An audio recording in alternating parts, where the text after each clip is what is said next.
نحمده ونصلي ونسلم على رسوله النبي الأمين المكين الحنين الكريم الرؤوف الرحيم.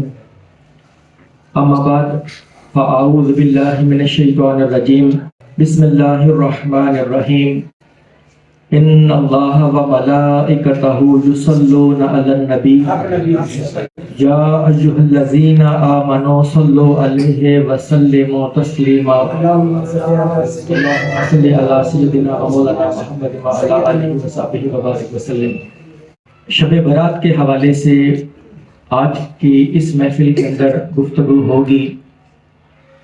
جس آیت کریمہ کی میں نے تلاوت کی، یہ سورہ الاحزاب کی جو آیت کریمہ ہے، اس کا نزول ماہ شعبان میں ہوا، اور علماء کرام محققین بیان کرتے ہیں اس کا نزول ماہ شعبان میں ہوا. تو اس کا مطلب ہے کہ ماہ شعبان کے اندر کثرت کے ساتھ درود شریف کا ورد کرنا چاہیے. ایک تو شب برات کے دن کا جو وظیفہ ہے وہ ہے اللہم انک عفو تحب العفو فاعف عنی. اللہم انک عفو کریم. اللہم اے اللہ، انک بے شک تو عفو درگزر فرمانے والا ہے. بے شک جب ان کا لفظ آتا ہے قرآن مجید میں، ان اس کا مطلب ہے یقیناً، بے شک.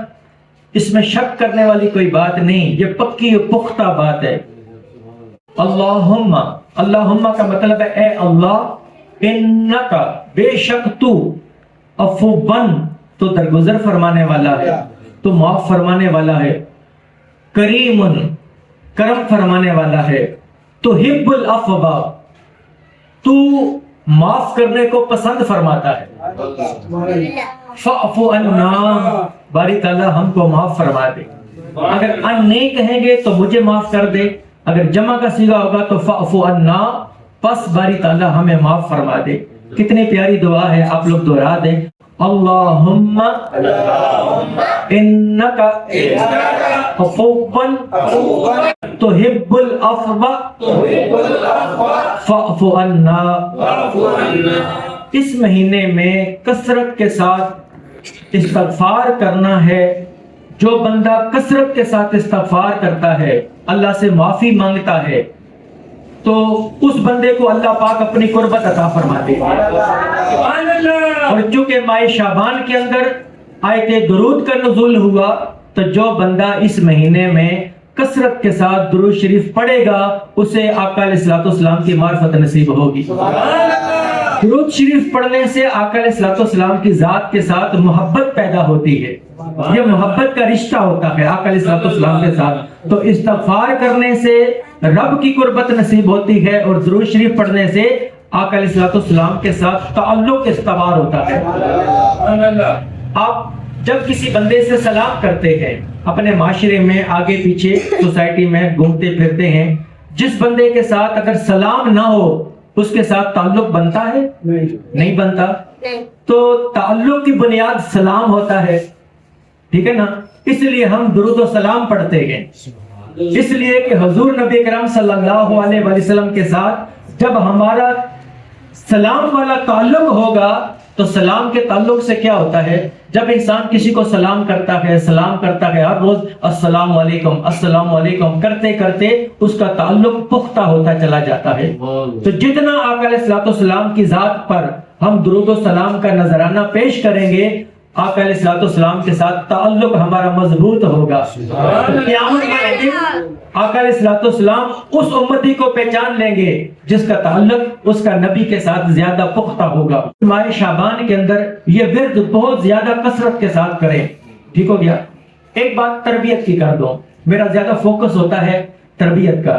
یہ جو بھی ماہ رمضان میں اعتکاف آ رہا ہے، ہمارا جو اعتکاف ہوتا ہے، اس میں ٹاپک رکھا گیا ہے انسان کو انسانیت کیسے لوٹائی جائے.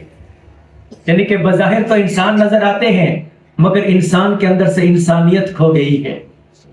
اس انسانیت کو لوٹانا ہے تاکہ صحیح انسان جب بنیں گے تو تب جا کے معاشرے میں چینج آئے گی، انقلاب آئے گا، تبدیلی آئے گی. اور دین کی طرف رغبت پیدا ہوگی. آج بظاہر تو انسان نظر آتے ہیں مگر اس سے انسان کی انسانیت کھو گئی ہے. تو میں تربیت کے اوپر بات کروں. جب آپ کوئی ڈش بناتے ہیں تو اس کے انگریڈینٹس ہوتے ہیں نا. چائے بنانی ہے تو دودھ چاہیے, پتی چاہیے, پانی چاہیے, آگ چاہیے. یہ انگریڈینٹس ہو گئے, چیزیں ہو گئی. اسی طرح تربیت, اگر ایک شخص چاہتا ہے کہ میں اپنی تربیت کروں یا میں معاشرے میں کسی کی تربیت کروں, یا اگر ایک باپ وہ سمجھتا ہے, وہ چاہتا ہے کہ میں اپنی اولاد کی تربیت کروں, یا استاد چاہتا ہے کہ میں اپنے شاگردوں کی تربیت کروں, تو تربیت کے ایلیمنٹس کیا ہیں؟ تربیت کے 3 ایلیمنٹس میں آپ کو بتاتا ہوں آج. نمبر 1 ہے جس بندے کے اندر علم کا شوق ہو. کیا ہو؟ علم کا, تعلیم کا شوق ہو. اللہ تبارک تعالیٰ نے جب قرآن مجید کا نزول فرمانا تھا تو سب سے پہلی وحی کیا نازل ہوئی؟ اقرأ بسم ربک الذی خلق, پڑھیے اپنے رب کے نام سے جس نے تخلیق کیا, جس نے انسان کو پیدا کیا اور پوری کائنات کی تخلیق کی. تو پڑھنے سے آغاز کیا. تو تعلیم کے ساتھ آپ کی رغبت ہونی چاہیے, علم کے ساتھ رغبت ہونی چاہیے, کتابوں کا مطالعہ کرنا چاہیے, اور سب سے بڑھ کر ام الکتاب قرآن مجید کا مطالعہ ہونا چاہیے. قرآن مجید کا ترجمہ, قرآن مجید کی تفاسیر, اس کو کھنگالنا چاہیے. حدیث کا مطالعہ کرنا چاہیے. تو قرآن اور حدیث کا علم, اور اس کے علاوہ جو علماء کرام نے جو کتابیں لکھی گئے ان کا مطالعہ کرنا. تو جس بندے کے اندر مطالعے کا شوق ہو, علم کا شوق, یہ پہلی چیز ہوگی. علم کا شوق میں بیان کرتا چلا جاؤں گا, آپ لوگ بھی اپنے گریبان میں جان کر دیکھتے چلے جائیں کیا یہ صفت میرے اندر موجود ہے یا نہیں. اگر موجود ہے تو الحمدللہ کہیں, اگر نہیں موجود تو آج کے خطاب کے سننے کے بعد اپنے اندر علم حاصل کرنے کا ذوق اپنے اندر پیدا کر لیں, شوق پیدا کریں. تو میں نے پہلی بات کیا بتائی کہ علم کا شوق ہونا چاہیے, ایک بات ہو گئی. نمبر 2 ہو گیا عبادت کا ذوق ہونا چاہیے. یہ چونکہ ماہ شعبان ہے, ماہ شعبان کے اندر میں نے کیا بتایا, جو بندہ کثرت کے ساتھ استغفار کرے گا اسے رب کی قربت نصیب ہوگی, اور جو بندہ اس مہینے میں کثرت کے ساتھ درود و سلام پڑھے گا اسے آقا علیہ الصلوۃ والسلام کے ساتھ اس کا تعلق استوار ہوگا, اور آقا علیہ الصلوۃ والسلام کی محبت اس کو ملے گی. جو سمجھے کہ درود و سلام پڑھنے سے اس کے سینے میں آقا علیہ الصلوۃ والسلام کی محبت کا چراغ روشن ہوگا. تو میں نے کیا بتایا, دوسری چیز کیا ہے کہ ہمارے اندر عبادت کا ذوق ہونا چاہیے. پہلی چیز کیا تھی؟ تعلیم کا, علم کا شوق ہونا چاہیے, اور نمبر 2 عبادت کا ذوق ہونا چاہیے. مومن کی پہچان یہ ہے کہ جب مسجد میں جائے تو اس کا دل مسجد میں لگا رہے, اور منافق کی پہچان یہ ہے کہ جب مسجد میں جاتا ہے تو گھبراتا رہتا ہے, جلدی جلدی کر کے نکلنے والی بات کرتا ہے. آپ عبادت کے اندر ذوق پیدا کریں. فرمایا ان تعبد اللہ کأنک تراہ, تم عبادت اس طرح کرو کہ گویا کہ تم رب کو دیکھ رہے ہو. وَإِن لَّمْ تَكُن تَرَاهُ فَإِنَّهُ يَرَاكَ, اگر تم اسے نہیں دیکھ سکتے تو پھر گمان یہ رکھا کرو کہ وہ رب مجھے دیکھ رہا ہے. عبادت کے اندر ذوق ہونا چاہیے. ڈوب کے عبادت کیا کریں اور اخلاص کے ساتھ عبادت کیا کریں. ٹھیک ہو گیا عبادت کا ذوق. اور تیسری چیز آ گئی صحبت صالحین. آج جو صحبت آپ کو ملی ہے, یہ جو صحبت آپ کو ملی ہے, شاہ صاحب کے پاس آپ آتے ہیں, بزرگوں کے پاس بیٹھیں, علماء کرام کے پاس, صوفیاء کرام کے ساتھ, سادات کے ساتھ, ایسی مجلس میں آئیں, ان لوگوں کی مجلس میں بیٹھیں جن کے چہرے کو دیکھو تو رب یاد آ جائے, اور جن کو سنیں تو آپ کے علم میں اضافہ ہو, اور ان کا عمل دیکھیں تو آخرت کی یاد آ جائے. یہ اللہ والے کی پہچان ہوتی ہے. ٹھیک ہے, تو میں نے 3 چیزیں بتا دی. علم کا شوق ہو, عبادت کا ذوق ہو, اور صحبت صالحین ہو. یہ 3 چیزیں جس بندے کے اندر جمع ہو جائیں یہ سمجھے کہ وہ تربیت یافتہ ہے.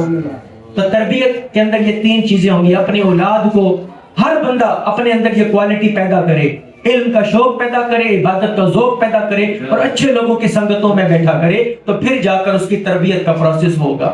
ہم اپنے ٹاپک کی طرف جاتے ہیں. لوگ کہتے ہیں کہ راتیں تو ساری ایک جیسی ہوتی ہیں, یہ شب برات کی رات کو جاگنا یہ کیا ہے؟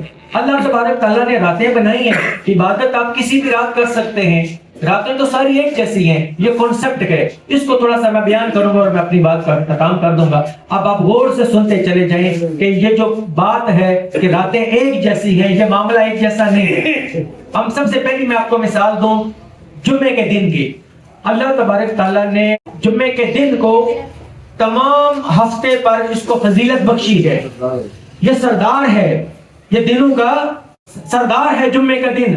جو شخص جمعے کو عبادت کرتا ہے، ذکر و اذکار کرتا ہے، اس کی عبادت کی قبولیت عام دنوں کے مقابلے میں بڑھ جاتی ہے۔ تو یہ جمعے کا دن ہے۔ اللہ تبارک تعالیٰ نے قرآن مجید میں انجیر اور زیتون کی قسم کھائی ہے، والتین والزیتون، قسم ہے انجیر کی اور قسم ہے زیتون کی۔ باری تعالیٰ تو نے ساری کائنات کی تخلیق فرمائی ہے، سارے پھل تو نے بنائے ہیں، کائنات میں طرح طرح کی چیزیں بنائی ہیں، تو باری تعالیٰ یہ انجیر اور زیتون کی قسم کیوں کھائی ہے؟ دیکھیں الگ کیا نا اللہ تبارک تعالیٰ نے اپنی طرف۔ اللہ پاک نے فرمایا ہاں مجھے معلوم ہے، میں نے باقی پھلوں کو بھی میں نے بنایا، کائنات کی ہر چیز کو بنایا، مگر زیتون انجیر کی قسم اس لیے کھاتا ہوں کہ وہ میرے محبوبوں کی غذا ہے۔ انبیاء کرام زیتون اور انجیر کا استعمال کثرت سے کرتے تھے، کثرت کے ساتھ انبیاء آئے شام میں، عراق میں، تو وہاں پر زیتون اور انجیر کے درخت کثرت سے تھے اور وہ یہ پھل استعمال کرتے تھے۔ تو اللہ تبارک تعالیٰ کے محبوب بندے جن پھلوں کو استعمال کرتے تھے، اللہ تبارک تعالیٰ ان محبوبوں کی پسند کی قسمیں قرآن میں کھاتا ہے۔ پھر فرمایا ایک مقام پر فرمایا لا اقسم بہذا البلد۔ اب ذہن میں یہ رکھیں کہ جو لوگ سوال کرتے ہیں کہ ساری راتیں تو ایک جیسی ہیں، تو شب برات والے دن آپ خاص اہتمام کیوں کرتے ہیں؟ سوال آتا ہے ذہن میں، ہمارا کام ہے جواب دینا۔ تو آپ یہ دیکھتے چلے جائیں، ایسی بات نہیں ہے۔ اللہ تبارک تعالیٰ نے بعض چیزوں کو بعض چیزوں پر فضیلت بخشی ہے، ٹھیک ہے؟ اب اس چیز کو سنتے چلے جائیں۔ فرمایا لا اقسم بہذا البلد، میں شہر مکہ کی قسم کھاتا ہوں۔ باری تعالیٰ تو شہر مکہ کی قسم کیوں کھاتا ہے؟ فرمایا وَأَنْتَ حِلٌّ بِهَذَا الْبَلَدِ، میرے محبوب تو اس شہر مکہ میں رہتا ہے، تیرا مسکن اس شہر میں ہے، تو خرام ناز کرتا ہے اور تیرے قدموں کے تلوے یہاں کی زمین چومتی ہے، اس لیے ہم شہر مکہ کی قسمیں کھاتے ہیں۔ اور پھر قرآن مجید میں فرمایا ان الصفا والمروہ من شعائر اللہ، صفا اور مروہ میری نشانیاں ہیں۔ باری تعالیٰ یہ پہاڑ تو بہت زیادہ ہیں، ساری دنیا میں پہاڑ ہیں، ایک مکہ کے 2 پہاڑ صفا اور مروہ کی تو قسمیں کیوں کھاتا ہے؟ فرمایا کہ میری ایک بندی حضرت ہاجرہ کے پاؤں صفا اور مروہ پر لگ گئے تھے، اس لیے یہ باقی پہاڑوں کے مقابلے میں ان کا رتبہ بڑھ گیا ہے، اس لیے میں صفا اور مروہ کو اپنی نشانی قرار دیتا ہوں۔ تو صفا اور مروہ کا مقام بڑھ گیا۔ حجر اسود ہے، باقی دنیا میں پتھر ہیں۔ حجر اسود کی 2-3 باتیں سمجھ میں آتی ہیں۔ ایک بات تو یہ سمجھ آتی ہے کہ جب آدم علیہ السلام کو زمین پر اتار دیا تو وہ ان کو جنت کی یاد آتی تھی۔ اللہ تبارک تعالیٰ نے جنت کی یاد زمین پر منتقل کرنے کے لیے ایک جنت کا پتھر زمین پر اتار دیا، تو آدم علیہ السلام اس پر بیٹھا کرتے تھے۔ ایک بات تو یہ ہمیں پتہ چلی۔ اور پھر یہ ہوا کہ اس حجر اسود کو کعبۃ اللہ کے ساتھ جوڑ دیا گیا اور حضرت عمر فاروق رضی اللہ تعالیٰ عنہ نے اس نقطے کو کھولا، حجر اسود کی اہمیت۔ فرماتے ہیں کہ تو ایک پتھر ہے، مگر عمر فقط تجھے اس لیے بوسہ دیتا ہے کہ ان آنکھوں نے دیکھا ہے آقا علیہ السلام کو چومتے ہوئے، بوسہ دیتے ہوئے، اس لیے عمر تجھے چومتا ہے۔ اس کی جو اہمیت ہے وہ بڑھ گئی۔ تو ہر چیزیں ایک جیسی نہیں ہوتی ہیں۔ جیسے مکہ کی قسم کھائی تو حضور نبی کرم صلی اللہ علیہ وآلہ وسلم نے فرمایا جو شخص مدینہ منورہ میں فتنہ بوئے گا یا جھگڑا کرے گا وہ اس طرح ختم ہو جائے گا جیسے نمک پانی میں گھل کر ختم ہو جاتا ہے۔ قرآن مجید کی کتنی صورتیں ہیں؟ 114 صورتیں ہیں۔ بولے کتنی؟ 114 صورتیں ہیں۔ تو قرآن کا دل کس کو کہا؟ سورہ یاسین کو کہا۔ تو اللہ تبارک تعالیٰ نے فضیلتیں عطا کی۔ کتنے انبیاء کرام آئے، فرمایا تلک الرسل فضلنا بعضهم علی بعض، یہ بہت سارے رسول یہ رسول ہیں لیکن بعض کو بعض پر ہم نے فضیلت عطا کی ہے۔ اور پھر آقا علیہ السلام نے فرمایا اللہم بارک لنا فی شامنا و یمننا، باری تعالیٰ میرے شام میں برکت عطا فرما اور میرے یمن میں برکت عطا فرما۔ شام اور یمن 2 علاقوں کے لیے آقا علیہ السلام نے برکت کی دعا مانگی کہ باری تعالیٰ میرے شام اور یمن میں برکت عطا فرما۔ شام میں کثرت کے ساتھ انبیاء کرام آئے، اور یمن میں ہے کرن، حضرت اویس کرنی رحمۃ اللہ علیہ یمن کے رہنے والے ہیں، تو ان کے لیے کہا کہ باری تعالیٰ ان کو برکت عطا فرما۔ تو یہ کانسیپٹ میں نے آپ کو بتایا۔ موسموں کو دیکھ لیں، موسم بھی ایک جیسے نہیں، کبھی سردی ہے، کبھی گرمی ہے، کبھی بہار ہے، کبھی خزاں ہے، تو موسم بھی ایک جیسے نہیں ہوتے، زمین ایک جیسی نہیں ہوتی۔ آپ گاؤں دیہاتوں میں چلے جائیں تو جب کسان بیج بوتے ہیں تو وہ بھی ایک خاص موسم کا انتظار کرتے ہیں۔ پھر زمین کی تاثیر ایک جیسی نہیں، کسی جگہ پر زمین کی تاثیر الگ ہوتی ہے، کسی جگہ گندم اور کپاس ہوتی ہے، کسی جگہ کوئی اور، تو علاقوں کے اندر بھی فرق ہے، زمین کی تاثیر کے اندر بھی فرق ہے، موسموں کے اندر بھی فرق ہے، قرآن مجید کی صورتوں کے اندر بھی فرق ہے۔ تو اللہ تبارک تعالیٰ نے فضیلتیں رکھی ہیں۔ اسی طریقے سے اللہ تبارک تعالیٰ نے ماہ شعبان کو بھی برکت عطا فرمائی، رجب کو بھی برکت عطا فرمائی، اور ماہ رمضان میں بھی برکت عطا فرمائی۔ لیکن ماہ شعبان کی بڑی خوبصورتی ہے، ماہ شعبان کے اس سائڈ جو مہینہ ہے وہ رجب ہے، بابرکت مہینہ، اور شعبان کے آگے رمضان ہے۔ رجب اور رمضان کے درمیان میں شعبان رکھا، تو دو مقدس مہینوں کے درمیان میں شعبان آ گیا، اور شعبان کی درمیان میں یعنی کہ شعبان کی نصف 15 جو شعبان ہوتی ہے اس میں شب برات کو رکھ دیا۔ دو مقدس مہینوں کے درمیان میں شعبان رکھ دیا، اور شعبان کے 30 دنوں کے درمیان میں 15 شعبان کو شب برات رکھ دی۔ یہ آگے آنے والی ہے، میرے خیال سے پیر والے دن ہے، تو اس کا اہتمام آپ نے کرنا ہے، قرآن مجید کی تلاوت کرنی ہے، اللہ تبارک تعالیٰ کے حضور نادم ہو، شرمندہ ہو، اپنے گزشتہ گناہوں کی معافی مانگے، گڑ گڑائیں۔ حضور نبی کرم صلی اللہ علیہ وسلم گڑ گڑا کر دعائیں مانگتے تھے، روتے تھے، آنکھوں سے آنسو جاری ہوتے تھے۔ آپ بتائیں، وہ تو معصوم ہیں، اللہ تبارک تعالیٰ نے انبیاء کرام کو معصوم بنایا ہے، ان کے گناہ تو نہیں ہوتے تھے، وہ کتنا استغفار کرتے تھے اور روتے تھے، آنسوؤں کی جریاں لگ جاتی تھیں، اور ہم گناہگار ہو کر بھی ہماری آنکھوں سے آنسو نہ نکلیں۔ تو آپ نے کوشش کرنی ہے شب برات کے دن آپ کثرت کے ساتھ استغفار کرنا ہے، درود شریف پڑھنا ہے، اپنے گناہوں کی معافی مانگنی ہے، اور پھر ایک عہد کرنا ہے۔ یہ نہیں کہ گناہوں کی معافی کر لی، شب برات گزر گئی اور پھر زندگی اسی طرح گزرنے لگی جس طرح گزشتہ، نہیں، اپنی زندگی کے اندر تبدیلی لائیں، چینج لائیں۔ آپ کا ہر آنے والا دن پچھلے دن سے بہتر ہونا چاہیے۔ یہ مومن کی شان ہے، یہ مومن کی شان ہے۔ تو وہ میں جو بات بتا رہا تھا کہ تربیت والی، کہ جس بندے کے اندر علم کا شوق پیدا ہو جائے، عبادت کا ذوق پیدا ہو جائے، اور صحبت صالحین نصیب ہو جائے، علامہ اقبال کی نگاہ میں ایسے نوجوان کو وہ شاہین کہتے ہیں۔ علامہ اقبال کیا کہتے ہیں کہ نہیں تیرا نشیمن قصر سلطانی کے گنبد پر، تو شاہین ہے بسیرا کر پہاڑوں کی چٹانوں پر۔ شاہین کے اندر کیا چیز ہوتی ہے؟ شاہین ہمیشہ بلند پرواز کرتا ہے۔ کہتے ہیں کہ الفاظ و معانی میں تفاوت نہیں ہے، لیکن ملا کی اذاں اور ہے، مجاہد کی اذاں اور ہے، اور پرواز ہے دونوں کی اسی ایک فضا میں، کرکش کا جہاں اور ہے، شاہین کا جہاں اور ہے۔ وہ کہتے ہیں یہ جو اللہ اکبر یہ جو اذان دیتے ہیں، الفاظ وہی ہیں، معانی میں وہی ہیں، اللہ بہت بڑا ہے۔ اشہد ان لا الہ الا اللہ، میں گواہی دیتا ہوں کہ اللہ کے سوا کوئی عبادت کے لائق نہیں۔ اشہد ان محمد رسول اللہ، اور میں گواہی دیتا ہوں کہ محمد اللہ کے رسول ہیں۔ حی علی الصلاۃ، حی علی الفلاح، آؤ نماز کی طرف، آؤ کامیابی کی طرف، اللہ بہت بڑا ہے۔ یہ فرعون، نمرود، یزید اور یہ جو حکمران ہیں یہ بڑے نہیں ہیں، وہ اللہ کی ذات ہے، جو بڑائی اس کے اندر ہے، کبریائی اللہ کی ذات کے اندر ہے۔ یہ ماتھے کو جھکانا فقط اللہ کی بارگاہ کے اندر ہے۔ وہ ایک سجدہ جسے تو گراں سمجھتا ہے، 1000 سجدوں سے دیتا ہے آدمی کو نجات۔ جو بندہ اللہ کی ذات پر توکل کرتا ہے، اللہ کی ذات کے لیے اپنی جبین کو جھکا دیتا ہے، اس بندے کو اللہ تبارک تعالیٰ دنیا کے آگے منگتا بننے سے اللہ پاک اس کو چھڑا دیتا ہے۔ اور جو لوگ رب کے آگے نہیں جھکتے انہیں پھر در در کا منگتا بننا پڑتا ہے۔ اللہ تبارک تعالیٰ کے ساتھ ہمارا رشتہ بڑا مضبوط ہو۔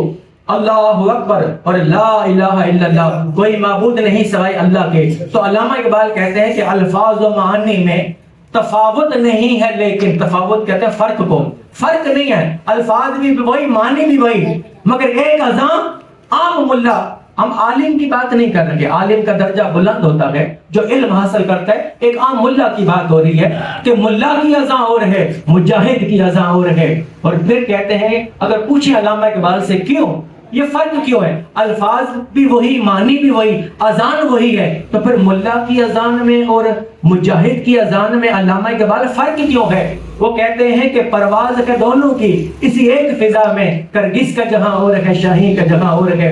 کرگس جو ہے نا وہ مردار کھاتی ہے، اگر مردار گدھ جو ہے نا، جب ایک جانور مر جاتا ہے، کتا مر جاتا ہے، گدھا مر جاتا ہے، مردار پڑا ہوا ہے، چاہے بکری ہے مر گئی ہے، مردار ہو گئی ہے، مردار ہے، وہ گدھ کو مردار کھاتا ہے۔ شاہین مردار نہیں کھاتا، شاہین بلند پرواز کرتا ہے، اور شاہین کسی کے شکار کیے ہوئے پر جپٹتا نہیں ہے، وہ اپنا شکار الگ کرتا ہے۔ تو شاہین، علامہ اقبال نوجوان کو شاہین دیکھنا چاہتے ہیں، آپ شاہین بنیں، آپ اللہ تبارک تعالیٰ کی ذات کے ساتھ اپنا تعلق استوار کریں، اور آقا علیہ الصلوۃ والسلام کے محبت کا چراغ اپنے من میں روشن کریں، اور صحبت صالحین پیدا کریں۔ تو یہ جو شب برات آ رہی ہے، اس رات آپ نے اپنے گناہوں کی معافی مانگنی ہے، اور اللہ تبارک تعالیٰ کی ذات کے ساتھ آپ کا تعلق مضبوط ہونا چاہیے، توکل مضبوط ہونا چاہیے۔ علماء کرام کہتے ہیں کہ جس طرح بچہ یہ جیسے چھوٹے بچے ہیں، جب ان کو بھوک لگتی ہے تو اپنی ماما سے بولتے ہیں نا، ماں باپ کو بولتے ہیں مجھے بھوک لگی ہے، ان کو معلوم ہے مجھے بھوک لگے گی تو میری ماں مجھے کھانا بنا کر دے گی، اگر کوئی شخص مجھے مارے گا تو میری ماں مجھے بچائے گی، میری پروٹیکشن کرے گی، مجھے پیاس لگے گی میری ماں مجھے پانی دے گی، ایسے ہی ہے نا؟ تو جو رشتہ بچے کا اپنی ماں کے ساتھ ہوتا ہے، اگر وہ رشتہ ہمارا رب کے ساتھ ہو جائے تو اس کو اللہ کا ولی کہتے ہیں، کہ وہ لوگوں سے نہ مانگے، اس کا توکل اتنا مضبوط ہو کہ مجھے پیاس لگی ہے، میرا رب میری پیاس بجھائے گا، بھوک لگی ہے میرا رب میری بھوک مٹائے گا، اگر اس کو کوئی خطرہ ہے تو وہ حسبنا اللہ و نعم الوکیل، نعم المولا و نعم النصیر، اللہ کی ذات کو پکارے، اللہ اس کی مدد فرماتا ہے، یا اللہ کو پکارے یا اللہ والوں کو پکارے، یہ ایک بات ہوتی ہے۔ ہم ایسے زمانے میں رہ رہے ہیں یہاں پر دوئی ڈال دی ہے، وہ یہ سمجھتے ہیں کہ شاید بابا فرید کوئی اور ہے، بابا فرید سے مانگنا کوئی اور ہے، اللہ سے مانگنا کوئی اور ہے، نہیں، یہ اللہ والے ہیں، اللہ والوں سے مانگنا اللہ ہی سے مانگنا ہے۔ اب کوئی پوچھے دلیل کیا ہے؟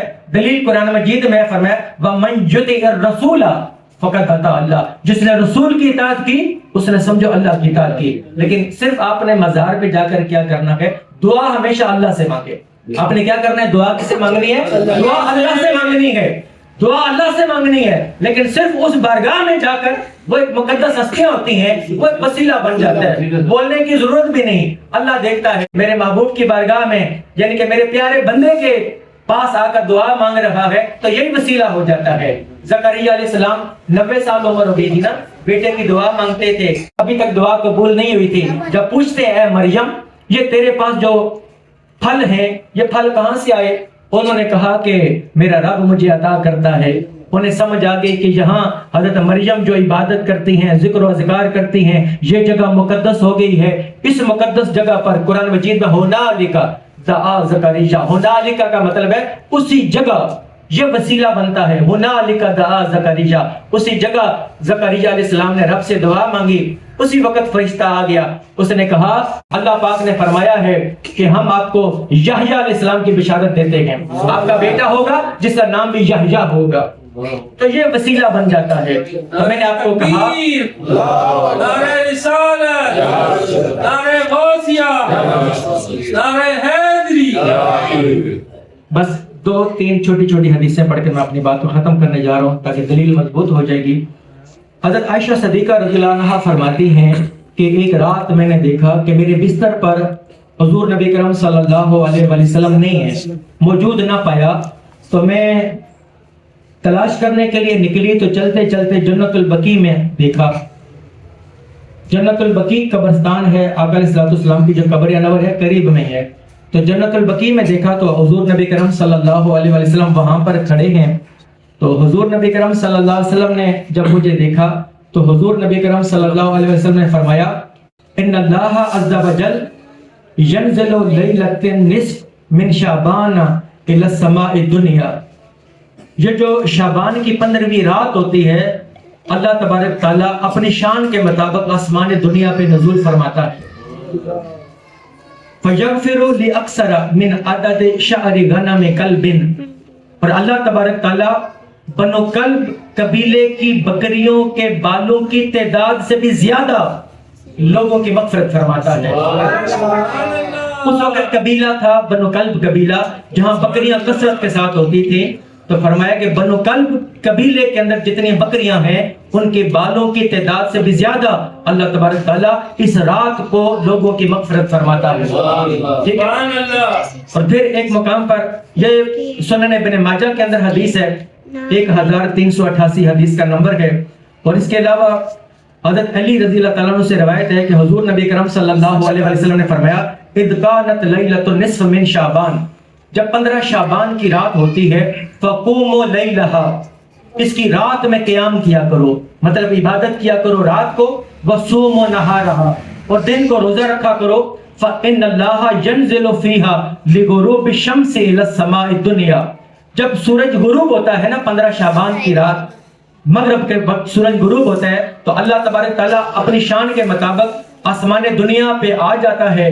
فیقول اللہ من مستغفر لی فاغفر لہ, کیا کوئی بخشش مانگنے والا ہے کہ میں اس کو بخش دوں. اللہ مسترزق فارزقہ, کیا کوئی شخص رزق مانگنے والا ہے کہ میں اس کو رزق عطا کر دوں.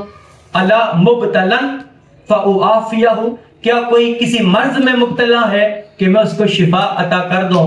اللہ قضا اللہ قضا, کیا ہے کوئی ایسا, کیا ہے کوئی ایسا, حتی یطلع الفجر, حتیٰ کہ فجر طلوع ہو جاتی ہے. پوری رات اللہ تبارک تعالیٰ اپنے بندوں سے کتنی محبت ہے. آسمان دنیا پہ آ کر اللہ تبارک تعالیٰ اس رات کو فرما رہا ہے کہ ہے کوئی بخشش مانگنے والا کہ میں اس کو بخش دوں, ہے کوئی رزق مانگنے والا میں اسے عطا کر دوں, ہے کوئی بیماری میں مبتلا کہ میں اس کو شفا عطا کر دوں.